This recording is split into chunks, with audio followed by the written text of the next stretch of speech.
इतिहास की पुस्तक दूसरा भाग अध्याय 30। इतिहास की पुस्तक दूसरा भाग अध्याय 30। हिजकिय्याह का माना ऊंचा फसह। फिर हिजकिय्याह ने सारे इस्राएल और यहूदा में कहला भेजा और एप्रैम और मनश्शे के पास इस आशय के पत्र लिख भेजे कि तुम यरूशलेम को यहोवा के भवन में इस्राएल के परमेश्वर यहोवा के लिए फसह मनाने को आओ। राजा और उसके हाकिमों और यरूशलेम की मंडली ने सम्मति की थी कि फसह को दूसरे महीने में मनाए।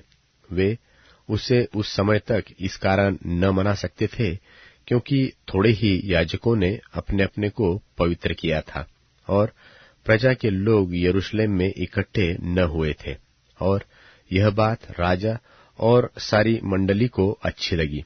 तब उन्होंने यह ठहरा दिया कि बेरशेबा से लेकर दान के सारे इस्राएलियों में यह प्रचार किया जाए कि यरूशलेम में इस्राएल के परमेश्वर यहोवा के लिए फसह मनाने को चले आओ, क्योंकि उन्होंने इतनी बड़ी संख्या में उसको इस प्रकार न मनाया था जैसा कि लिखा है। इसलिए हरकारे राजा और उसके हाकिमों से चिट्ठियां लेकर राजा की आज्ञा के अनुसार सारे इस्राएल और यहूदा में घूमे और यह कहते गए कि हे इस्राएलियों, इब्राहिम, इसहाक और इस्राएल के परमेश्वर यहोवा की ओर फिरो कि वह अश्शूर के राजाओं के हाथ से बचे हुए तुम लोगों की ओर फिरे और अपने पुरखाओं और भाइयों के समान मत बनो, जिन्होंने अपने पूर्वजों के परमेश्वर यहोवा से विश्वासघात किया था और उसने उन्हें चकित होने का कारण कर दिया था, जैसा कि तुम स्वयं देख रहे हो। अब अपने पुरखाओं की नाई हठ न करो, वरन यहोवा के अधीन होकर उसके उस पवित्र स्थान में जाओ जिसे उसने सदा के लिए पवित्र किया है, और अपने परमेश्वर यहोवा की उपासना करो कि उसका भड़का हुआ क्रोध तुम पर से दूर हो जाए। यदि तुम यहोवा की ओर फिरोगे तो जो तुम्हारे भाइयों और लड़के वालों को बंधुआ बनाने के ले गए हैं, वे उन पर दया करेंगे और वे इस देश में लौट सकेंगे, क्योंकि तुम्हारा परमेश्वर यहोवा अनुग्रहकारी और दयालु है। और यदि तुम उसकी ओर फिरोगे तो वह अपना मुंह तुमसे न मोड़ेगा। इस प्रकार हरकारे एप्रैम और मनश्शे के देशों में नगर नगर होते हुए जुबलून तक गए, परंतु उन्होंने उनकी हंसी की और उन्हें ठट्टों में उड़ाया। तो भी आशेर, मनश्शे और जुबलून में से कुछ लोग दीन होकर यरूशलेम को आए, और यहूदा में भी परमेश्वर की ऐसी शक्ति हुई कि वे एक मन होकर जो आज्ञा राजा और हाकिमों ने यहोवा के वचन के अनुसार दी थी उसे मानने को तैयार हुए। इस प्रकार अधिक लोग यरूशलेम में इसलिए इकट्ठे हुए कि दूसरे महीने में अखमीरी रोटी का पर्व माने, और बहुत बड़ी सभा इकट्ठी हो गई और उन्होंने उठकर यरूशलेम की वेदियों और धूप जलाने के सब स्थानों को उठाकर किद्रोन नाले में फेंक दिया। तब दूसरे महीने के 14वें दिन को उन्होंने फसह के पशु बलि किए।